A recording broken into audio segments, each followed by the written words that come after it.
இன்றைய முக்கிய நிகழ்வுகள்.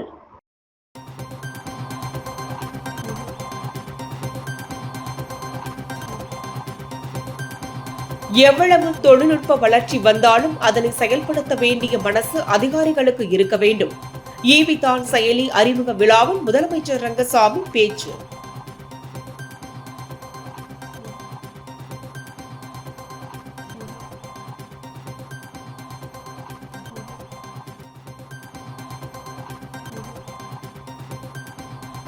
காரைக்கால் ஸ்ரீ வீரகாளியம்மன் ஆலய விளக்கு பூஜை. ஏராளமான பெண்கள் கலந்து கொண்டனர்.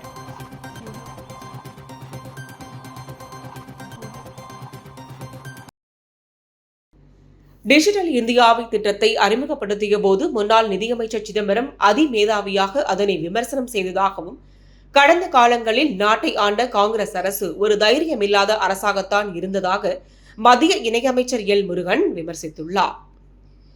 நாட்டில் உள்ள 37 மாநிலங்கள் மற்றும் யூனியன் பிரதேசங்களில் உள்ள சட்டப்பேரவை நடவடிக்கைகளை டிஜிட்டல் மயமாக்க நாடாளுமன்ற விவகாரங்கள் அமைச்சரவை முடிவு செய்தது. இது ஒரே நாடு ஒரே செயலி என்ற திட்டத்தை முன்னெடுத்துள்ளது. இதன்படி அனைத்து மாநில சட்டப்பேரவைகளும் காகிதமில்லா நடவடிக்கைக்கு மாறும் வகையில் 673.94 கோடி ஒப்புதல் வழங்கப்பட்டு இந்த பணிகள் நடந்து வருகிறது. அதன்படி புதுச்சேரியில் உள்ள சட்டப்பேரவையை 8.16 கோடி செலவில் டிஜிட்டல் மயமாக்கப்பட்டு தேசிய விதான் செயலியை மத்திய தகவல் ஒலிபரப்பு மற்றும் நாடாளுமன்ற விவகாரங்கள் துறை இணையமைச்சர் எல் முருகன் இன்று தனியார் உணவகத்தில் துவங்கி வைத்தார். இதில் துணைநிலை ஆளுநர் கைலாஷ்நாதன், முதலமைச்சர் ரங்கசாமி, சபாநாயகர் செல்வம், அமைச்சர்கள், சட்டமன்ற உறுப்பினர்கள், தலைமைச் செயலர் உள்ளிட்டோர் கலந்து கொண்டனர். தொடர்ந்து நிகழ்ச்சியில் பேசிய முதலமைச்சர் ரங்கசாமி, மக்களுக்கு என்ன தேவை என்பதை அறிந்து துறை அதிகாரிகள் அதனை விரைந்து செயல்படுத்த வேண்டும். எவ்வளவு தொழில்நுட்ப வளர்ச்சி இருந்தாலும் அதனை செயல்படுத்த வேண்டியது மனசும் அவர்களுக்கு வர வேண்டும். புதுச்சேரியில் உள்ள அனைத்து துறை அதிகாரிகளும் இதுபோன்ற தொழில்நுட்பங்களை முழுமையாக பயன்படுத்த வேண்டும் என கேட்டுக்கொள்வதாக தெரிவித்தார். இந்த பயன்பாடுகள் எல்லாம் ஒரு விரைவான செயல்பாட்டின் மூலமாக நமக்கு கிடைக்கின்றது என்பது உண்மை. அதே சமயத்தில் நம்ம துறையினுடைய இணைப்பு, அந்த கணினி மூலமாக துறையினுடைய இணைப்பு என்பதும் அவருடைய செயல்பாடுகள் என்பதும் எவ்வாறு தேவை என்பதை நாம் உணர்ந்திருக்கின்றோம். விரைவாக வர வேண்டும், விரைவான செயல்பாடு, இதுதான் மிக முக்கியமான ஒன்று. எல்லாத்துக்குமே மனசு இருக்கணும். எல்லாத்துக்குமே விரைவான செயல்பாடுகள் என்பதற்கு நமக்கு மக்களுக்கு என்ன தேவை என்பதை உணர்ந்து அதனை விரைவாக செயல்படுத்துகின்ற நிலையில் நாம் இருக்க வேண்டும் என்பதுதான் உண்மை. எத்தனை தொழில்நுட்ப வளர்ச்சி இருந்தாலும் நமக்கு அந்த எண்ணங்கள் செயல்படுத்த வேண்டும் என்ற ஒரு எண்ணம் இருந்தால்தான் விரைவான அந்த செயல்பாடுகள் இருக்க முடியும். அந்த தகவல் தொழில்நுட்பத்தினுடைய வளர்ச்சினால் நம்முடைய பயன்பாடு நமக்கு கிடைக்க முடியும். அந்த நிலையில் எல்லா துறையிலும் உள்ள அதிகாரிகள், செயலர்கள் அவர்களெல்லாம் விரைந்து செயல்படுத்தி இந்த தகவல் தொழில்நுட்பத்தினுடைய வளர்ச்சியை முழுவதுமாக நம்முடைய புதுச்சேரியினுடைய வளர்ச்சிக்கு கொண்டு வர வேண்டும் என்பதுதான் என்னுடைய எண்ணம். தொடர்ந்து பேசிய மத்திய இணையமைச்சர் எல் முருகன், டிஜிட்டல் இந்தியாவை திட்டத்தை அறிமுகப்படுத்திய போது அதனை விமர்சனம் செய்தார் அதிமேதியாவையான முன்னாள் நிதியமைச்சர் சிதம்பரம்.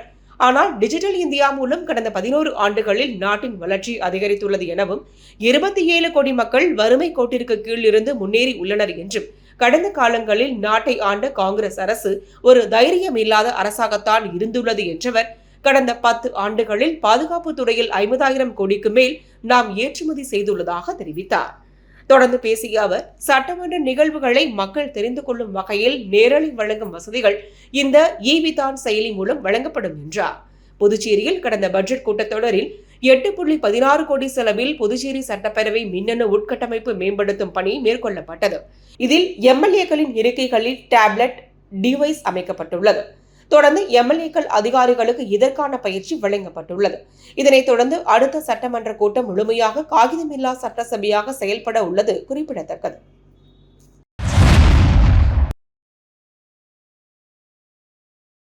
காரைக்காலில் அமைந்துள்ள ஸ்ரீ வீரகாளியம்மன் ஆலயத்தில் விளக்கு பூஜை. ஏராளமான பெண்கள் கலந்து கொண்டு விளக்குக்கு பூஜை செய்தனர். காரைக்காலில் அமைந்துள்ள பிரசித்தி பெற்ற அருள்மிகு வீரகாளியம்மன் ஆலயத்தில் ஆண்டுதோறும் வைகாசி மாதத்தில் மகோற்சவம் நடைபெறுவது வழக்கம்.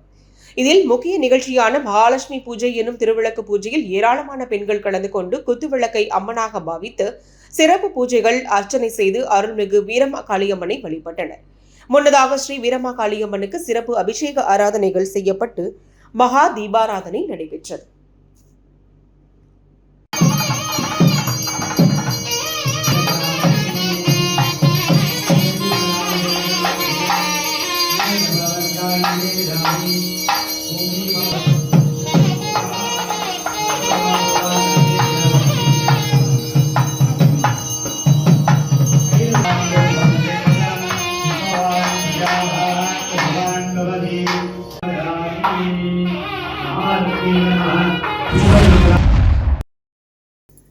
சுல்தான்பேட்டை கண்ணியமிகு காயிதே மில்லத் அரசு மேல்நிலைப் பள்ளியில் மாணவர்களுக்கு இலவச சைக்கிளை எதிர்க்கட்சித் தலைவர் சிவா வழங்கினார். புதுச்சேரி அரசின் சமூக நலத்துறை மூலம் அரசு பள்ளியில் பயிலும் மாணவர்களுக்கு இலவச சைக்கிள் வெளியூர் தொகுதியில் வழங்கப்பட்டு வருகிறது. அதன் ஒரு பகுதியாக வெளியூர் தொகுதிக்குட்பட்ட சுல்தான்பேட்டை கண்ணியமிகு காயிதே மில்லத் அரசு மேல்நிலைப் பள்ளியில் 9ஆம் ஆண்டு வகுப்பு மாணவர்களுக்கு அரசின் இலவச சைக்கிள் வழங்கும் நிகழ்ச்சி பள்ளி வளாகத்தில் நடைபெற்றது. நிகழ்ச்சிக்கு பள்ளியின் துணை முதல்வர் மோகன் தலைமை தாங்கினார்.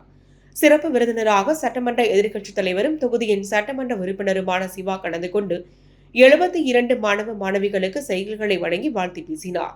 இதில் பள்ளி ஆசிரியர்கள், பெற்றோர்கள், ஆசிரியர் சங்க நிர்வாகிகள், திமுக நிர்வாகிகள், ஊர் முக்கியஸ்தர்கள் பங்கேற்றனர். புதுச்சேரி காமராஜர் சாலையில் அமைந்துள்ள ஸ்ரீ VNM ஜுவல்லர்ஸின் 28ஆம் ஆண்டு விழாவை ஒட்டி வாடிக்கையாளர்களுக்கு பல்வேறு சலுகைகள் அறிவிக்கப்பட்டுள்ளது. புதுச்சேரி காமராஜர் சாலையில் அமைந்துள்ள ஸ்ரீ VNM ஜுவல்லர்ஸின் 28ஆம் ஆண்டு விழா வெகுவிமரிசையாக கொண்டாடப்பட்டது.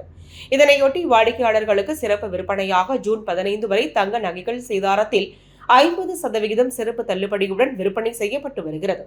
இதுபோல் செயின்களுக்கு 4.99% முதல் சேதாரமும், நெக்லஸுகளுக்கு 7.98%, வளையல்களுக்கு 6.99% சேதாரமும் வழங்கப்படுகிறது.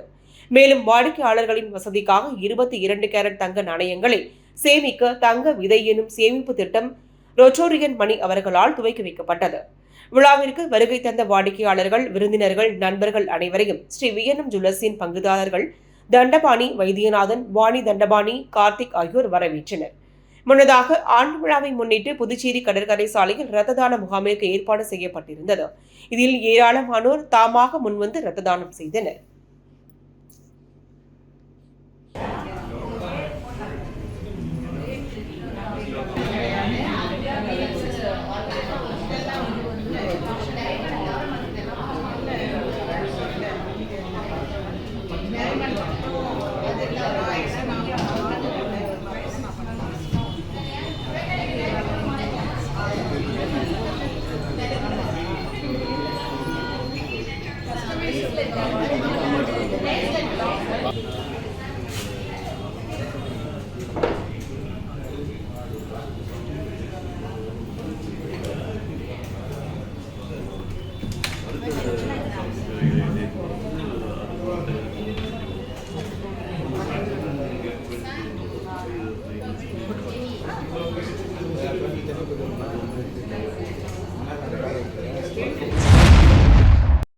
புதுச்சேரி முத்தியால்பேட்டை ஸ்ரீ லட்சுமி ஹயக்ரீவர் திருக்கோவிலில் வைகாசி விசாகம் மற்றும் நம்மாழ்வார் ஜெயந்தியை முன்னிட்டு கருட சேவை நடைபெற்றது.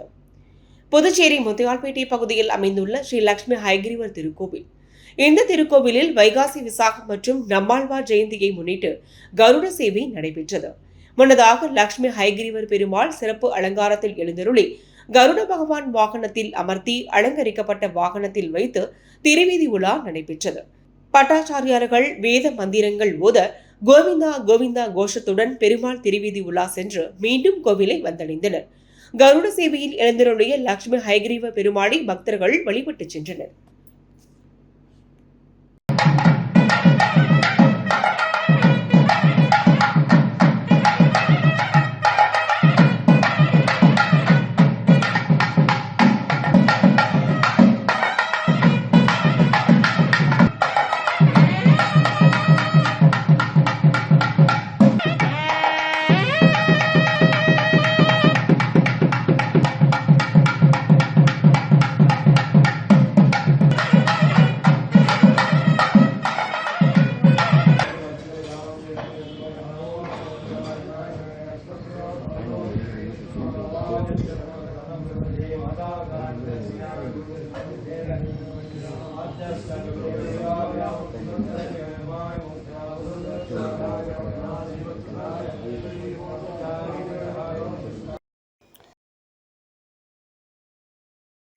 வெள்ளியனூர் திருக்காமீஸ்வரர் கோவில் தேர் திருவிழாவினை முன்னிட்டு புதுச்சேரி பாஜக மாநில சிறப்பு அழைப்பாளர் SK சம்பத் ஏற்பாட்டில் பக்தர்களுக்கு அன்னதானம் வழங்கும் நிகழ்ச்சி நடைபெற்றது.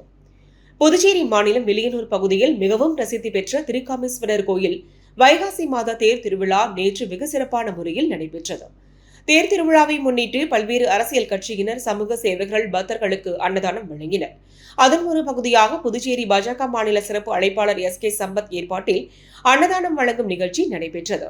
இதில் உள்துறை அமைச்சர் நமச்சிவாயம் கலந்து கொண்டு விழாவிற்கு தலைமை தாங்கி பொதுமக்களுக்கு அன்னதானம் வழங்கி நிகழ்ச்சியை தொடங்கி வைத்தார். இதில் சிறப்பு அழைப்பாளர்களாக ஏகாம்பரம், கண்ணபிரான், முகமது யூனஸ், ராமதாஸ், மதக்கடிப்பட்டு பாஸ்கர் உட்பட கட்சி நிர்வாகிகள், பொதுமக்கள் ஏராளமானோர் கலந்து கொண்டனர். இந்நிகழ்ச்சியில் சுமார் 1000க்கும் மேற்பட்ட பக்தர்கள் அன்னதானம் பெற்றுச் சென்றனர்.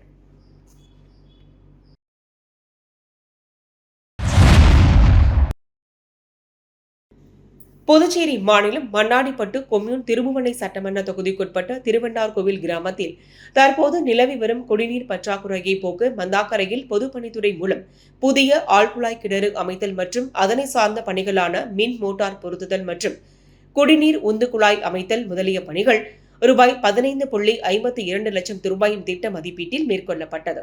இதில் 150 மீட்டர் ஆழமுள்ள புதிய ஆழ்குழாய் கிணறு அமைக்கப்பட்டுள்ளது. புதிய 15 குதிரை திறன் கொண்ட ஆழ்குழாய் கிணறு நீர்மூழ்கி மோட்டார் பொருத்தப்பட்டுள்ளது. புதிய ஆழ்குழாய் கிணற்றிலிருந்து கீழ்நிலை நீர்த்தேக்க தொட்டிக்கு குடிநீர் செல்லும் வகையில் உந்து குழாய் அமைக்கப்பட்டுள்ளது. இந்த குடிநீர் திட்டத்திற்கான அனைத்து பணிகளும் முடிக்கப்பட்டு பொதுமக்களின் பயன்பாட்டிற்கு திருபுவனை தொகுதி சட்டமன்ற உறுப்பினர் அங்காளன் அவர்களால் தொடங்கி வைக்கப்பட்டது. இவ்விழாவில் பொதுப்பணித்துறை கிராம குடிநீர் திட்ட உதவி பொறியாளர் பீனாராணி, இளநிலை பொறியாளர் சுதர்சனம், மண்ணாடிப்பட்டு கொம்யூன் பஞ்சாயத்து ஆணையர் எழில்ராஜன், உதவி பொறியாளர் மல்லிகார்ஜுனன், இளநிலை பொறியாளர் பாஸ்கர் மற்றும் ஊர் பொதுமக்கள், சட்டமன்ற உறுப்பினரின் ஆதரவாளர்கள் உட்பட பலர் கலந்து கொண்டு விழாவினை சிறப்பித்தனர். இந்த குடிநீர் திட்டத்தின் மூலம் திருவண்டார்கோவில் கிராமத்தில் உள்ள சுமார் 6500 நபர்கள் பயன்பெறுவார்கள் என்பது குறிப்பிடத்தக்கது.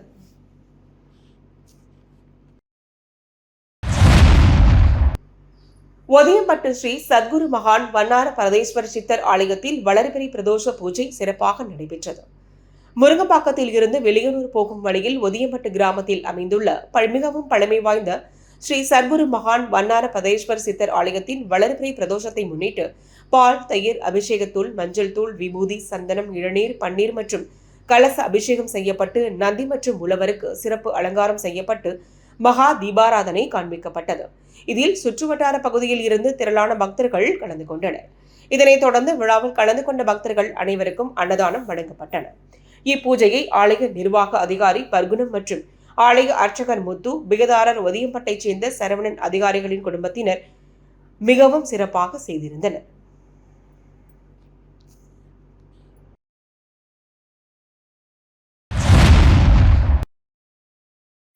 முன்னாள் அமைச்சரும் டெல்லி சிறப்பு பிரதிநிதியுமான மல்லாடி கிருஷ்ணராவின் 62வது பிறந்த நாளையொட்டி முதலமைச்சர் ரங்கசாமி, அமைச்சர்கள், சட்டமன்ற உறுப்பினர்கள் மற்றும் அரசு அதிகாரிகள் நேரில் சந்தித்து வாழ்த்துக்களை தெரிவித்தனர். புதுச்சேரி மாநில அரசின் டெல்லி சிறப்பு பிரதிநிதியும் முன்னாள் அமைச்சருமான மல்லாடி கிருஷ்ணராவ் கடந்த ஜூன் 5ஆம் தேதி தனது 62வது பிறந்த நாளை புதுச்சேரி, காரைக்கால் மற்றும் ஏனம் பிராந்தியத்தில் உள்ள ஆதரவாளர்கள் மற்றும் மீனவ அமைப்பினர் வெகு விமரிசையாக கொண்டாடினர். இந்நிலையில் ஏனமில் இருந்து புதுச்சேரி வருகை புரிந்த மல்லாடி கிருஷ்ணராவிற்கு மீனவ அமைப்பினர் சிறப்பான வரவேற்பு அளித்த நிலையில் மல்லாடி கிருஷ்ணராவின் இல்லத்திற்கு சென்ற முதலமைச்சர் ரங்கசாமி சால்வை அணிவித்தும் பூங்கொத்து கொடுத்தும் வாழ்த்துக்களை தெரிவித்தார். தொடர்ந்து அமைச்சர் லட்சுமி நாராயணன், அரசு கொறடா ஆறுமுகம், சட்டமன்ற உறுப்பினர்கள் பாஸ்கர், பிரகாஷ்குமார் ஆகியோரும் வாழ்த்துக்கள் தெரிவித்தனர். இதேபோல் அரசு அதிகாரிகள் உள்ளிட்ட பல்வேறு தரப்பினரும் வாழ்த்து தெரிவித்து வருகின்றனர்.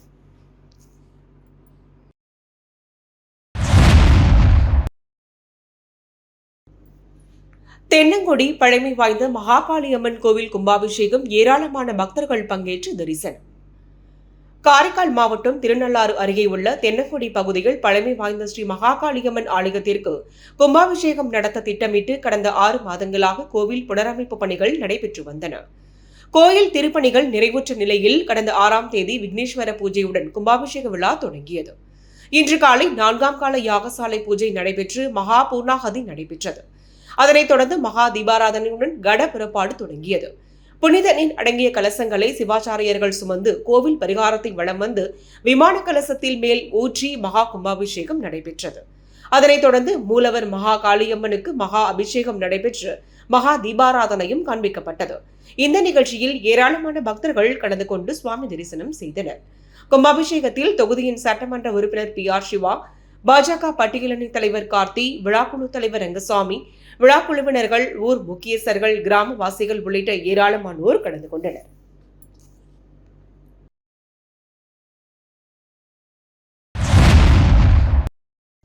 வெளியனூர் திருக்காமேஸ்வரர் கோயில் தேர் திருவிழாவில் மோகித் கன்ஸ்ட்ரக்ஷன் உரிமையாளர் ரவிக்குமார் பக்தர்களுக்கு அன்னதானம் வழங்கினார்.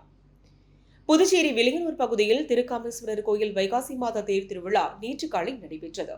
இவ்விழாவை முன்னிட்டு பல்வேறு அரசியல் கட்சியினர் பக்தர்களுக்கு அன்னதானம் வழங்கினர். அதன் ஒரு பகுதியாக மோகித் கன்ஸ்ட்ரக்ஷன் உரிமையாளர் ரவிக்குமார் திருவிழாவில் கலந்து கொண்டு பக்தர்களுக்கு அன்னதானம், கூல்ட்ரிங்க்ஸ், நீர்மோர் ஆகியவற்றை வழங்கினார். இந்நிகழ்ச்சியில் என்ஆர் காங்கிரஸ் மேற்கு மாவட்ட தலைவரும் முன்னாள் வாரிய தலைவருமான பாலமுருகன், மோகித் கன்ஸ்ட்ரக்ஷன் நிர்வாகிகள் பாலகிருஷ்ணன், கணபதி, நடராஜன், ஐயனார், அன்பு, அரியு, ரமேஷ் மற்றும் ரவிக்குமார் பிரதர்ஸ் மற்றும் இளைஞர்கள் உள்ளிட்டோர் கலந்து கொண்டனர்.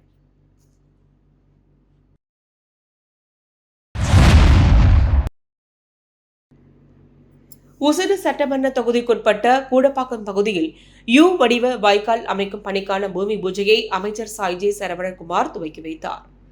புதுச்சேரி மாநிலம் வெளியனூர் கொம்யூன் உசடு சட்டமன்ற தொகுதிக்குட்பட்ட கூடப்பாக்கம் கிராமத்தில் RC16 கூடப்பாக்கம் பிரதான சாலையில் தச்சூர் அம்மன் கோவிலில் இருந்து கூடப்பாக்கம் கிராமம் சாலை வரை யூ வடிவ வாய்க்கால் அமைக்கும் பணிக்கு ரூபாய் 54.28 லட்சம் ரூபாய் மதிப்பீட்டில் அரசாணை பெறப்பட்டு புதிய வாய்க்கால் அமைக்க திட்டமிட்டு புதுச்சேரி பொதுப்பணித்துறை மூலம் 41.81 லட்சம் ரூபாய்க்கு பணியாணை திரு சாய் புவனா கட்டுமான நிறுவனம் புதுச்சேரி ஒப்பந்ததாரருக்கு வழங்கப்பட்டது.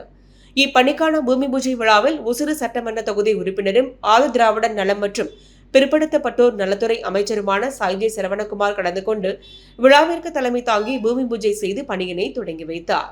இந்நிகழ்ச்சியில் புதுச்சேரி பொதுப்பணித்துறை கட்டிடங்கள் மற்றும் சாலைகள் கோட்ட செயற்பொறியாளர் கண்ணன், உதவி பொறியாளர் ஸ்ரீனிவாசராம், இளநிலை பொறியாளர் குலோத்துங்கன், உசிறு தொகுதி பாஜக ஒருங்கிணைப்பாளர் தியாகராஜன், பாஜக முன்னாள் தொகுதி தலைவர் ஐயனார், தொகுதி தலைவர் முத்தாலு முரளி, மல்லிகா, இளைஞரணி உலகநாதன், கிராம பிரமுகர், ஊர் பொதுமக்கள் என திரளானோர் கலந்து கொண்டு இவ்விழாவினை சிறப்பித்தனர். மீண்டும் இன்றைய முக்கிய நிகழ்வுகள்.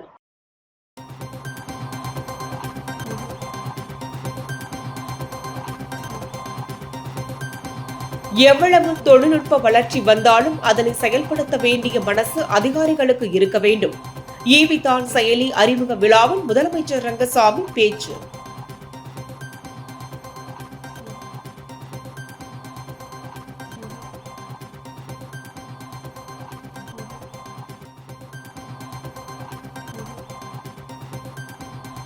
காரைக்கால் ஸ்ரீ வீரகாளியம்மன் ஆலய விளக்க பூஜை, ஏராளமான பெண்கள் கலந்து கொண்டனர்.